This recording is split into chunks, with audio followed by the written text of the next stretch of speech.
آپ کا اصل نام اور پیدائشی نام کیا ہے؟ جی، میری پیدائش جو ہے 10 جنوری 1980 ہے اور میرا نام محمد افضل الدین جنیدی ہے۔ یہ نام جو ہے ہماری دادی والد صاحب کے والدہ نے قاضی پیٹ حضرت افضل بیابانی رحمۃ اللہ علیہ کے نام سے حضرت افضل کے نام سے محمد افضل الدین جنیدی رکھا۔ میری عرفیت جو ہے سراج بابا ہے۔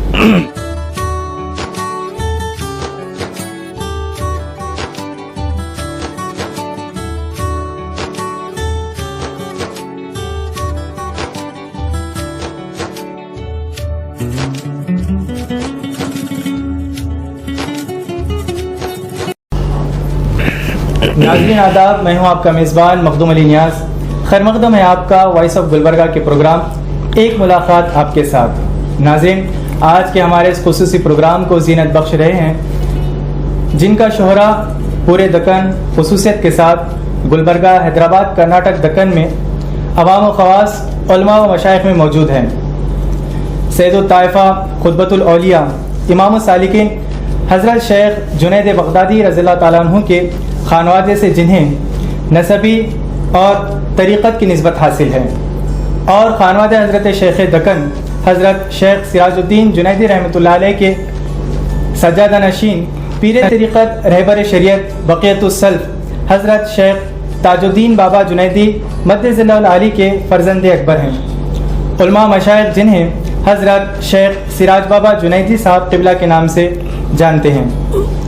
آئیے ان کی زندگی سے متعلق چند باتیں ہم عرض کرتے ہیں اور ان کے علمی، فکری اور روحانی باتوں سے اور تعلیمات سے کچھ رہنمائی حاصل کرتے ہیں۔ ہم حضرت کا ہمارے اس پروگرام میں خیر مقدم کرتے ہیں۔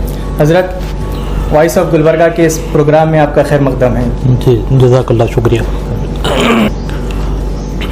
حضرت، آپ کی زندگی سے متعلق کچھ وہ باتیں جو ہمارے ناظرین ابھی تک نہ جانتے ہوں، اس حوالے سے ہم کچھ باتیں جاننا چاہیں گے۔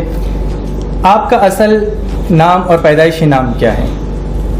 جی، میری پیدائش جو ہے 10 جنوری 1980 ہے اور میرا نام محمد افضل الدین جنیدی ہے۔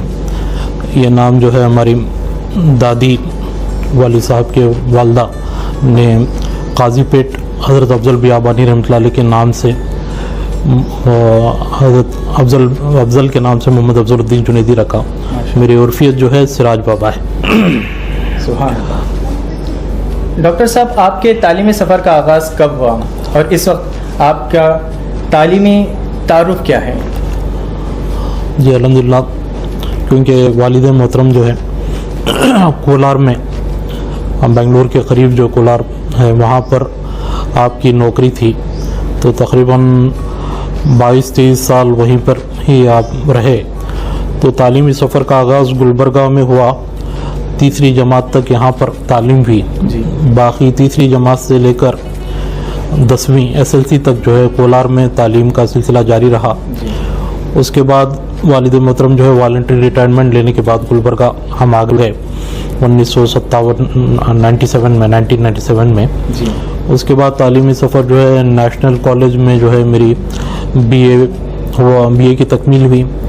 اس کے بعد جو ہے MA اردو گلبرگہ یونیورسٹی سے میں نے پڑھا، اور MA کے بعد جو ہے حضرت پروفیسر ڈاکٹر عبدالحمید اکبر صاحب کی نگرانی میں جو ہے PhD میں داخلہ ہوا۔ تقریباً 2004 میں PhD میں داخلہ ہوا، تو PhD کی تکمیل میری 2009 سپٹمبر میں تکمیل ہوئی۔ میری PhD کا عنوان جو ہے اردو شاعری پر تصوف کے اثرات ولی سے اقبال تک تھا۔ تو اسی دوران جو ہے تھوڑی سی لیکچررشپ وغیرہ یونیورسٹی کے PhD کے دوران جو ہے کرنے کا موقع بھی ملا۔ تو 2009 میں جو ہے PhD کی تکمیل ہوئی میری۔ اسی وجہ سے ناظرین ہم آپ کو ڈاکٹر کہتے ہیں، کیونکہ آپ PhD ڈاکٹر ہیں۔ ڈاکٹر صاحب، آپ کا جو نکاح ہوا وہ کب ہوا؟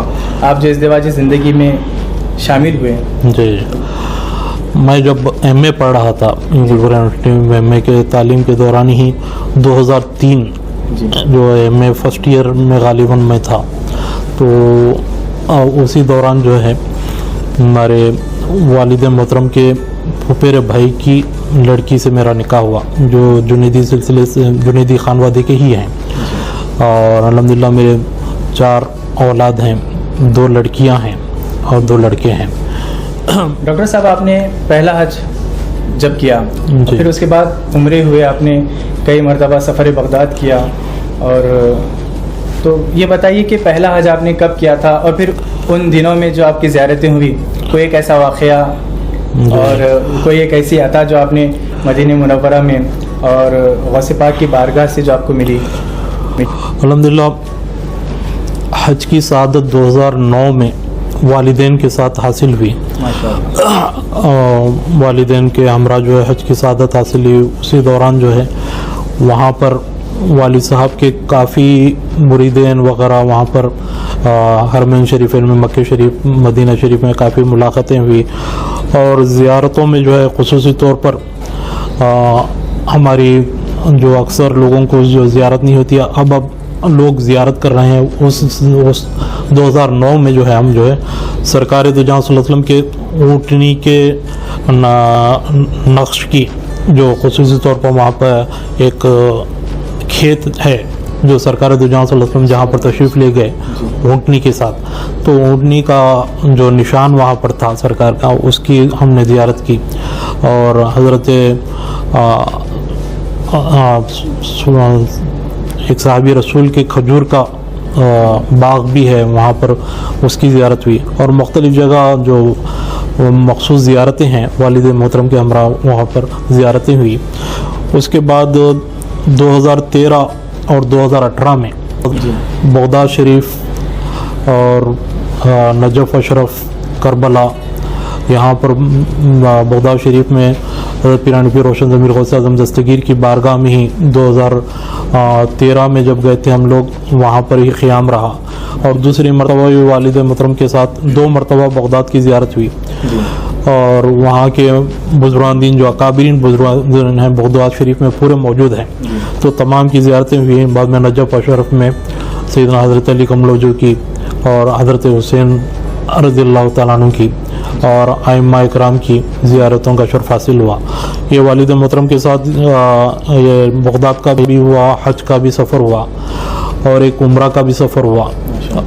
اس کے علاوہ جو ہے میں اپنی فیملی کے ساتھ جو ہے تقریباً 3 عمرے فیملی کے ساتھ کیا میں، اور بغداد شریف جو ہے 2 مرتبہ فیملی کے ساتھ جانا ہوا، اور میں اکیلا بغداد شریف تقریباً 4 مرتبہ، اس طریقے سے 6-7 مرتبہ بغداد شریف کا دورہ حاصل ہوا۔ تو الحمدللہ ہر بار جو ہے غوث پاک کی بارگاہ میں ہی قیام، اور کبھی غوث پاک کی بارگاہ کے قریب ہوٹلوں میں قیام رہتا تھا، اور وہاں کے بزرگوں سے ملاقات، اور ابا کے ساتھ والد محترم کے ساتھ جب ہم گئے تھے حضرت جنید بغدادی رحمۃ اللہ علیہ کی بارگاہ میں سرکار دو جہاں صلی اللہ علیہ وسلم کے آثار مبارک کی زیارت، جو جنید بغدادی کے وہاں کے امام صاحب ہیں، تو والد محترم کو دیکھ کر اتنا متاثر ہوئے کہ جب ہی جو ہے وہ خواہش ظاہر کیے کہ میں آپ سے مرید ہونا چاہ رہا ہوں۔ سبحان اللہ۔ تو حضرت جنید بغدادی رحمۃ اللہ علیہ کی بارگاہ میں ہی وہ امام صاحب جو ہے ان کا علی محمود نام ہے، علی محمود صاحب، انہوں نے وہیں بیعت لی۔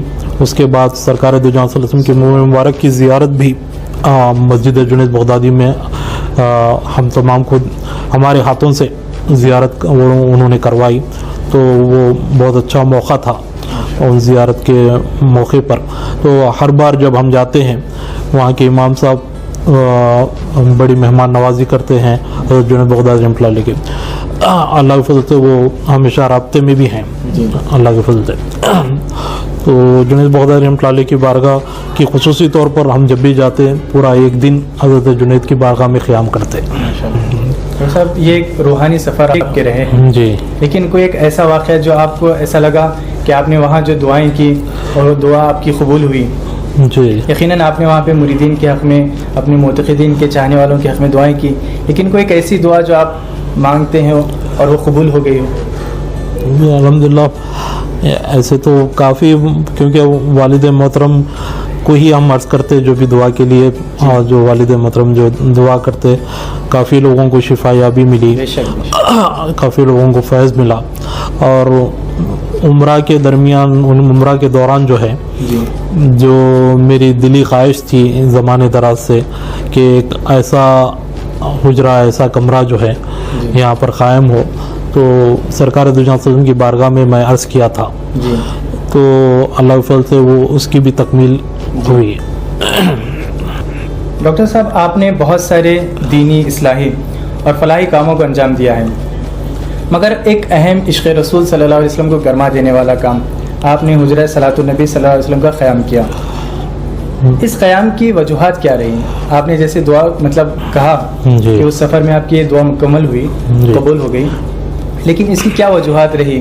کیا وجہ بنی کہ آپ نے اس طرح کا سوچا کہ ایک ایسا حجرہ ہو جس میں 2400 گھنٹے، سال کے 12 مہینے اور 365 دن جو ہے درود شریف مسلسل پڑھا جائے؟ پہلے تو تقریباً ہمارے پاکستان میں جو ہے ڈاکٹر طاہر القادری صاحب گوشہ درود کے نام سے جو قائم کیے تھے، اس کو بھی دیکھ کر میں تھوڑا انسپائر ہوا تھا. اور اس کے بعد جو ہے کیونکہ وہاں کا طریقہ کار، وہاں جو طریقے سے پڑھا جاتا ہے وہ طریقہ ہمارا نہیں ہے، لیکن وہ بھی تھوڑا میرے ذہن میں تھا. اس کے علاوہ سرکار دو جہاں صلی اللہ علیہ وسلم کی بارگاہ کے معجزہ مبارک، جعلی مبارک کے سامنے جب کھڑا تھا، میرے دل میں خیال پیدا ہوا کہ کیوں نہ سرکار کی بارگاہ میں جیسا 2400 گھنٹے فرشتے آ کر درود پیش کرتے ہیں صبح و شام، یہ نظم جو ہے ہماری بارگاہ میں ہو، اور اس کا ایصال ثواب جو ہے وہ والد اور والدہ اور تمام سلسلے سے وابستہ مریدین کو تا قیامت اس کا ملتے رہے. تو ایک نظم قائم کیا جائے، بلکہ 3-4 سال میرے ذہن میں رہا، لیکن میں ایصال ثواب کا جو یہ تھا، والد سے میں اس کا جو ہے پرمیشن لینے کے لیے ہچکچا رہا تھا. بعد میں جب والد محترم نے مجھے میں ذکر کیا ایسا میرا ارادہ ہے، تو الحمدللہ انہوں نے مجھے اس کی پرمیشن دے دی. تو میں اس کو جو ہے بالکل قلیل وقت میں یہ حجرہ قائم ہو گیا. اس کی سنگ بنیاد 11 ربیع الثانی 1440 ہجری 19 دسمبر 2018 کو بروز چہارشنبے کو والد محترم کے ہاتھوں رکھی گئی، اور 11 ماہ کے قلیل عرصے میں یہ حجرہ قائم ہو گیا، تکمیل ہو گیا. آپ اس حجرے کو دیکھتے ہیں بڑے عالیشان پیمانے پہ. ہم نے اس حجرے کے لیے ابتدا سے نظم بنایا تھا. اس کی بنیاد جو ہے، بنیاد میں پیران پیر روشن ضمیر غوث اعظم دستگیر کی بارگاہ سے بھی، آپ کی بارگاہ سے مٹی لائے تھے، اور جنت البقیع کی بھی مٹی لائے تھے. تو جنت البقیع کی مٹی، آپ کی بارگاہ کی مٹی اور آب زمزم کے پانی سے اس کی بنیادی رکھی گئی ہے. اور اس میں جو ہے قبلے کی طرف جو دیوار ہے، وہ دیوار میں ہر اینٹ پر جو ہے سرکار پر جو چھوٹا درود پڑھا جاتا ہے صلی اللہ علیہ وسلم، ہر اینٹ پر ہم نے کندہ کیا ہے. تو لہذا شروع سے ہی اہتمام کرتے ہوئے درود کا حجرہ بنایا گیا، اور الحمدللہ 11 ماہ کے قلیل عرصے میں 15 ربیع الاول 1441 ہجری سے درود خوانی کا اس کا سلسلہ جاری ہو گیا. اور حال ہی میں 15 ربیع الاول کو 1 سال کی تکمیل اس کی ہو گئی. اور 1 سال کی تکمیل میں، کیونکہ آپ جانتے ہیں کہ لاک ڈاؤن کا جو سلسلہ چل رہا تھا، وہ لاک ڈاؤن کے اس میں بھی جو ہے بلا انقطاع درود کا سلسلہ جاری رہا. اور شعبان و رمضان کے پورے 2 ماہ جو ہے ہماری، کیونکہ اس دوران بہت ہی سخت قسم کا لاک ڈاؤن تھا، باہر لوگ نہیں نکل سک رہے تھے، تو اس دوران ہم لوگوں نے طے کر لیا کہ ہماری پوری فیملی 2 ماہ تک درود کے اس حجرے میں گزار دیا ہم لوگ. تو الحمدللہ ہماری پوری فیملی کو ایک شرف حاصل ہوا کہ مسلسل 60 یوم سرکار دو جہاں صلی اللہ علیہ وسلم کی بارگاہ میں درود کا سلسلہ جاری رکھے. تو اس طریقے سے جو ہے تقریباً 5 کروڑ 85 لاکھ مرتبہ اس سال درود پیش کیا سرکار دو جہاں صلی اللہ علیہ وسلم کی بارگاہ میں پیش کیا گیا. اور خصوصی طور پر جو تعمیر میں حصہ لیے اور جو ہمیشہ درود پڑھنے کے لیے آئے، خصوصی طور پر ان کے لیے دعائیں کی گئی 15 ربیع الاول کو. اللہ چاہا تو یہ نظام انشاءاللہ تا قیامت نسل در نسل چلتا رہے گا انشاءاللہ. ڈاکٹر صاحب، جہاں تک یہ ہے گلبرگہ کو یہ شرف حاصل ہے، تو کیا ہندوستان میں واحد یہ جو حجرہ ہے؟ جی الحمدللہ ہندوستان میں واحد حجرہ ہے جہاں پر 24 گھنٹے درود پاک کا نظام سرکار کی بارگاہ میں پیش کیا جا رہا ہے، قائم کیا گیا ہے. اور یہاں پر جو ہے پورے زائرین کو جو ہے کھانے پینے کا، اکثر لوگ جو بیٹھتے ہیں وہ سحری روزہ رکھتے ہیں تو سحری افطار کا نظم، اور جو کسی وجہ سے روزہ نہیں رکھ سکتے تو تینوں وقت کا کھانے کا نظام وہاں پر رکھا گیا ہے. سبحان اللہ. ڈاکٹر صاحب سوالات کا سلسلہ آگے بڑھاتے ہیں اور ہم آپ سے جاننا چاہتے ہیں کہ آپ نے بہت سارے مقالات مضامین لکھے ہیں جی. تو اور کوئی قلمی کاوش آپ نے کی ہے؟ الحمدللہ مضامین کافی میں نے لکھے ہیں جس میں جو ہے خصوصی طور پر امام احمد رضا فاضل بریلوی رحمۃ اللہ علیہ پر میرا جو مضمون بہت زیادہ جس کی پذیرائی ہوئی، جی کیونکہ جب میں نے وہ مضمون لکھا تھا اس وقت امام احمد رضا فاضل بریلوی کی ذات کے مختلف گوشوں پر روشنی ڈالی گئی تھی، لیکن صوفیانہ پہلو پر، روحانی پہلو پر زیادہ مواد نہیں مل رہا تھا. تو میں نے کوشش کیا کہ امام احمد رضا فاضل بریلوی کے کلام میں صوفیانہ جو بھی اشعار ہے اس کو جو ہے تصوف کی اصطلاحات کے تحت پیش کروں. تو لہذا میں نے ایک مضمون لکھا امام احمد رضا کی شاعری میں تصوف کی ذوف شانیاں. تو یہ کافی مشہور ہوا اور بڑے بڑے جو ہے رسالہ جات میں یہ شائع ہوا. اور اس کے ساتھ ساتھ عشق رسول امام احمد رضا کے سلام کے آئینے میں، اور اس کے بعد اور ایک پیران پیر روشن ضمیر غوث اعظم دستگیر کے کافی اشعار امام احمد رضا کی شاعری میں ملتے ہیں. تو اس کے تحت جو ہے میں نے شان غوث الورا در کلام رضا، تو یہ ایک مضمون میں نے تحریر کیا. اس کے بعد بانی جامعہ امام انوار اللہ رحمۃ اللہ علیہ کی ذات اور ان کے کلام پر بھی، ان کے کلام میں بھی تصوف کے جو رنگ ہے اس کو میں نے پیش کیا. اور حضرت امیر مینائی کی شاعری، نعت گو شاعر تھے، ان کی شاعری پر روشنی ڈالی. اور دور آصف جاہی کے صوفی شعراء کے کلام پر ایک مقالہ میں نے تحریر کیا. اور اس کے علاوہ جو میرا خود کا PhD کا مقالہ ہے اردو شاعری پر تصوف کے اثرات، تو لہٰذا شروع سے جو ہے رجحان تصوف کی کتب کا مطالعہ کا تھا. تو اسی مطالعے اور اسی رجحان کے پیش نظر جو ہے میرا عنوان بھی جو ہے تصوف کا ہی رہا. اور الحمدللہ میں اپنے جد امجد حضرت سید طائفہ رئیس القوم خواجہ جنید بغدادی رحمۃ اللہ علیہ کی اقوال جو ہے تقریباً 22-23 اکابرین کی کتب سے اس کو نکال کر ایک جگہ جمع کیا ہوں جس کا نام اقوال و افکار حضرت جنید بغدادی رحمۃ اللہ علیہ میں نے رکھا ہے. تو اس کے بعد جو ہے یہ جو امام احمد رضا کے مقالہ جات ہیں اس کو بھی میں مرتب کر رہا ہوں انشاءاللہ. اور اس کے علاوہ ہمارے جد جو حضرت شیخ دکن رحمۃ اللہ علیہ شیخ سراج الدین جلیل رحمۃ اللہ علیہ ہیں، آپ پر بھی ایک کتاب لکھی گئی تھی لیکن بالکل مدلل حوالہ جات کے ساتھ انشاءاللہ اس پر بھی کام جاری ہے، عنقریب وہ بھی آئے گی. اور حضرت جنید بغدادی رحمۃ اللہ علیہ کی کتاب میں نے بغداد سے لایا تھا، امام الصوفیہ نام کا کچھ کتاب تھی، امام العارفین ایسا کچھ ضخیم کتاب ہے. اس کا ترجمے کا کام بھی میں حیدرآباد سے کروا رہا ہوں. تو بارگاہ کے شعبہ نشر و اشاعت سے انشاءاللہ وہ بھی شائع ہونے والی ہے انشاءاللہ. سبحان اللہ. امید کریں گے کہ آپ کا یہ کام جلد از جلد مکمل ہو اور بہت جلد ہمارے شہر گلبرگہ کے شہریان کو میسر آئے اور اس سے تمام عوام الناس استفادہ کر سکیں. ڈاکٹر صاحب آپ کو سلسلے کی ذمہ داریاں کب ملی اور اس سلسلے کا کام کہاں کہاں چل رہا ہے؟ الحمدللہ سلسلے کی ذمہ داریاں تقریباً 11-12 سال سے جو ہے سلسلے کی ذمہ داریاں ہیں، کیونکہ والد محترم قبلہ نے کئی ذمہ داریاں دی تھیں. ذکر اذکار ہیں، خانخواہوں کا کام ہے، خانخواہی نظام کے تحت جو ہے یہاں پر دروس تصوف کا بھی ایک نظام ہم رکھے تھے جس میں درس مصنوی مولانا روم ہر مہینے کے دوسرے ہفتے کو رکھا جاتا تھا، جس میں مولانا تنویر الدین خدا نمائی صاحب پروفیسر جامعہ عثمانیہ حیدرآباد تشریف لاتے تھے. اور اس کے علاوہ ذکر اذکار کا والد محترم کا طریقہ ہمیشہ ذکر اذکار کا یہ تھا کہ ہر روز یہاں پر ذکر کا فجر اور عصر کے بعد ہر روز ذکر یہاں رہا کرتا تھا، اور جمعہ کے دن بعد نماز جمعہ ذکر، اور اتوار کے دن ذکر کی محفل رہتی تھی۔ تو مختلف لوگ اپنے اپنے سہولت سے ذکر کی محفل میں شریک ہوتے تھے، اور ذمہ داریوں میں جو ہے مدرسہ سراج العلوم جو تقریباً 1997 میں اس کو والد مقدم نے بنیاد رکھی، تو وہ ذمہ داری میں 11-12 سال سے مدرسہ سراج العلوم کی میں نبھا رہا ہوں۔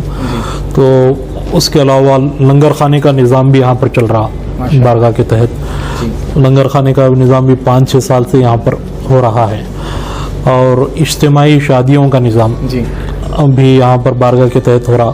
تو یہ بھی ذمہ داری اللہ تعالیٰ ہم سے لے رہا۔ تو اجتماعی شادیوں میں تقریباً ہر سال 9, 10, 11, 12 جوڑوں کی شادیاں مستحق لوگوں کی کرائی جاتی۔ یہ اجتماعی شادیاں دراصل جو ہے والد محترم کی یوم پیدائش کی نسبت سے ہمارے پیر بھائیوں نے طے کیا کہ آپ کا یوم منایا جائے۔ تو والد محترم نے کہا کہ میرا یوم نہیں بلکہ ہمارے جد کے نام سے یوم شیخ دکن کے نام سے وہ منایا جائے۔ تو اس میں جو ہے ایک رفاعی کام شادیوں کا بھی الحمدللہ ہو رہا، تقریباً 6-7 سال سے یہ نظم چل رہا۔ اور اس کے بعد الحمدللہ پیران پیر روشن ضمیر غوث اعظم دستگیر خصوصی توجہات یہ ہوئی کہ بارگاہ کے تحت جو ہماری بارگاہ اور نیلو شریف کی بارگاہ کے شراکت سے جو ہے 4-5 سال تکمیل ہو رہے ہیں۔ 11 روزہ مجالس کا سلسلہ بھی چل رہا ہے۔ یہ 11 روزہ مجالس کی خصوصیت یہ ہے کہ اس میں تمام چاہے نظامی ہو، چاہے رضوی ہو، چاہے اشرفی ہو، تمام علماء کو اس میں شامل کیا جاتا، اور بڑے علماء جو ہیں وہ لوگوں کو بھی چاہے نظامی سے فارغ ہو، اشرفیہ سے فارغ ہو، مبارک پور اشرفیہ سے، تو وہ لوگوں کو بھی شامل کیا جاتا، اور سجادگان کو بھی اس میں شامل کیا جاتا۔ وہ ہے کہ تمام مشائخین علماء کا ایک سنگم ہے 11 روزہ مجالس۔ تو یہ بھی ایک منفرد کام بارگاہ شیخ دکن اور نیلو شریف کی بارگاہ کے اشتراک سے ہو رہا ہے۔ ڈاکٹر صاحب، بارگاہ میں چلنے والے جو ایکٹیویٹیز ہیں جی یہ کیا کیا ہیں؟ بارگاہ میں زائرین آتے ہیں، اس کے علاوہ جو ایکٹیویٹیز ہیں وہ کیا کیا ہیں؟ جی جیسا کہ میں نے بتایا کہ بارگاہ میں جو ہے روزانہ بعد نماز مغرب لنگر کا نظام رہتا۔ لنگر کا نظام ہر روز جتنے بھی زائرین آتے ان کو کھانا کھلایا جاتا، اور بارگاہ میں ذکر اذکار کی محفل چلتی، زیارت وغیرہ کا۔ اب یہ حجرہ جب سے قائم ہوا تو حجرے میں جو ہے جتنے بھی زائرین آتے حجرے میں بھی بیٹھتے، زیارت وہاں پر بھی درود شریف وغیرہ پڑھ کر جاتے۔ تو یہ بارگاہ میں یہ لنگر کا نظام کی ایکٹیویٹیز زیادہ چل رہی ہیں الحمدللہ۔ ڈاکٹر صاحب، آپ نے بتایا تھوڑی دیر پہلے کہ ذکر کی محفل بلکہ بارگاہ میں روزانہ محفل ذکر کا انعقاد ہوتا ہے۔ تو ایک بات یہ کہ فضائل ذکر کیا ہے، ذکر کی فضیلت کیا ہے، تاکہ وہ ناظرین جو ہمیں اس وقت سن رہے ہیں وائس آف گلبرگہ کے ذریعے سے، تو وہ بھی استفادہ حاصل کریں، اور پھر وہ جانیں کہ اس کی اہمیت کیا ہے، افادیت کیا ہے، تاکہ ان کے دلوں میں بھی ذوق و شوق ہو کہ ان محفلوں میں شامل ہوا جائے اور پھر ذکر کی محفل میں بیٹھا جائے۔ جی جیسا کہ اللہ تعالیٰ کا فرمان ہے قرآن پاک میں، الا بذکر اللہ تطمئن القلوب، کہ آگاہ ہو جاؤ کہ اللہ کے ذکر میں ہی دلوں کا اطمینان ہے۔ تو لہٰذا دلوں کا سکون، دلوں کا اطمینان، آج ہر شخص جو ہے اضطرابی کی کیفیت میں ہے، سکون نہیں ہے، سکون کی تلاش میں ہے۔ تو اللہ کے ذکر میں ہی دلوں کا اطمینان رکھا گیا ہے، اور ذکر کا اصل مقصد جو ہے قلب کی صفائی ہے، صفائی قلب ہے۔ تو اور تمام اکابرین اولیاء اکرام جو جس پر محنت کیے ہیں، سب سے زیادہ محنت جو ہے قلب کی صفائی پر ہے۔ تو قلب کی صفائی کا ایک اہم ذریعہ اور مجرب طریقہ ذکر اللہ ہے، اللہ کا ذکر ہے۔ اللہ نے جیسا فرمایا فاذکرونی اذکرکم، تم میرا ذکر کرو میں تمہارا ذکر کروں گا۔ تو میں تمہارا چرچا کروں گا، میں تمہارا ذکر کروں گا، میں تمہارا تعارف کرواؤں گا۔ تو لہٰذا ذکر کے ذریعے بندے کا تعارف ہوتا ہے۔ اولیاء اللہ کی شہرت، اولیاء اللہ جو مشہور ہوئے، اس کی وجہ یہی ہے کہ انہوں نے پوری زندگی، پورے حیات طیبہ اللہ کے ذکر میں گزار دی، تو اللہ نے ان کو تا قیامت ان کا تعارف مخلوق کو کروا دیا، اور مخلوق کے دلوں میں ان کی محبت ڈال دی۔ تو ذکر کا فائدہ یہ ہے کہ ذکر سے جو ہے گناہوں کی سیاہی قلب سے ختم ہوتی ہے، ذکر سے قرب خداوندی حاصل ہوتی ہے، ذکر سے مدارج میں بلندی حاصل ہوتی ہے، ذکر سے جو ہے سلوک کی راہ پر انسان جب گامزن ہوتا تو سلوک کی راہ اس کی طے ہوتے جاتی، اور زبانی ذکر کے علاوہ قلبی ذکر کی بڑی اہمیت ہے۔ پیران پیر روشن ضمیر غوث اعظم دستگیر فرماتے ہیں میرا مرید وہی ہے جو ذاکر ہے، اور ذاکر وہی ہے جو قلب سے ذکر کرے، تو لہذا قلب سے ذکر کرنے والے کی بڑی اہمیت ہے۔ تو لہذا ذکر کراتے کراتے ذکر کا منشا یہ ہے کہ انسان کا قلب بھی ذاکر ہو جائے۔ ذکر قلبی جو کہا جاتا ہے، اٹھتے بیٹھتے 24 گھنٹے اس کا قلب جو ہے سے ذکر جاری ہو جائے۔ والد محترم قبلہ بھی یہی ہمیشہ کہتے ہیں کہ دست بکار دل بیار، دست یعنی ہاتھ پیر کام کاج میں رہیں لیکن دل یار کے ذکر میں مشغول رہے۔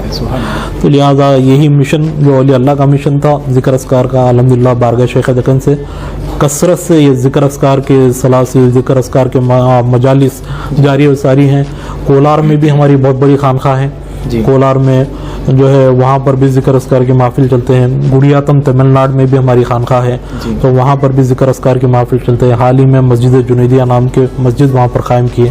پونا میں بھی کونوا علاقے میں جو ہماری خانقاہ ہے مسجد جنیدیہ نام کی، وہاں پر بھی قائم ہے، وہاں پر بھی ذکر اذکار کے محفل چلتے ہیں۔ حیدرآباد میں بھی زیبا باغ نام کے مقام پر وہاں پر بھی ہماری خانقاہ ہے، وہاں پر بھی ذکر اذکار کے محافل چلتے ہیں۔ الحمدللہ ہندوستان کے مختلف جگہ جو ہے یہ ذکر اذکار کے محافل والد صاحب نے قائم کیے، اور بعد میں جو ہے مجھے ذمہ داری دی گئی کہ انہیں جاری رکھا جائے۔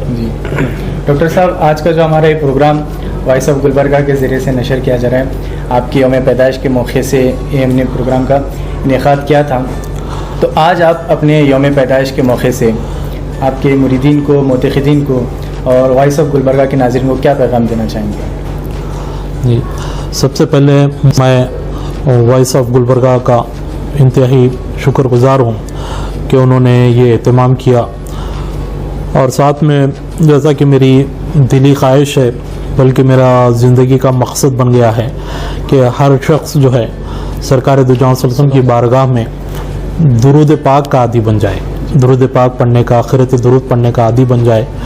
اور الحمدللہ بارگاہ شیخ دکن میں بھی اہتمام کیا گیا ہے، ضروری نہیں کہ یہاں پر ہی آ کے پڑھیں، بلکہ ایک جگہ مختص کر دی گئی ہے کہ وہاں پر مسلسل درود پڑھا جا رہا ہے، تو ایک فیض کی جگہ ہو گئی وہ جگہ۔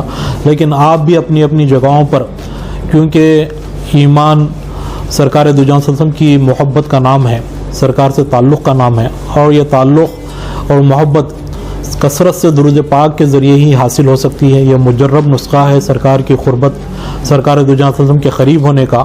تو لہٰذا تمام ناظرین جو وائس آف گلبرگہ میں دیکھ رہے ہیں، میں ان سے تمام سے گزارش کرتا ہوں کہ درود پاک سرکار دو جہاں صلی اللہ علیہ وسلم کی بارگاہ میں کثرت سے پڑھیں، اور نمازوں کی پابندی کے ساتھ، ذکر اذکار کے ساتھ درود پاک کا اہتمام زیادہ سے زیادہ کریں۔